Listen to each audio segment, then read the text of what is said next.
Jeg kan helt klart anbefale mine kollegaer i andre foreninger og andre butikker at bruge Coop Crowdfunding til investeringer, når man skal lave noget. I særdeleshed, hvis det handler om miljø, energi, som er super meget op i tiden, men også til andre ting, fordi Coop Crowdfunding kan så mange andre ting for måske nogle af butikkernes underleverandører eller små kunder, der laver noget, hvad ved jeg, dyrker nogle bolsjer eller dyrker noget grønt, eller hvad pokker det nu kan være. Der er masser af muligheder for, at Coop Crowdfunding kan være behjælpelig på alle mulige måder. Men for butikkerne kunne det være super relevant, i hvert fald at kigge på, når man skal investere i huset alligevel, så giver det rigtig god mening at have Coop Crowdfunding med ind over, så man kan gribe fat i sine kunder.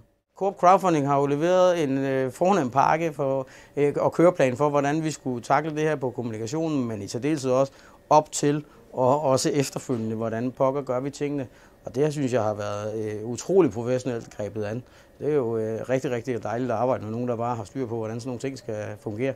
Det er jo ikke nogen hemmelighed, det er jo ikke noget, jeg sidder med til hverdag nødvendigvis, og lave en kommunikationsplatform eller en kommunikationsstrategi for, hvordan ting skal komme frem. Så det er rigtig rart at blive støttet i, når man nu i gåseøjne sætter mel og brød og mælk op til hverdag.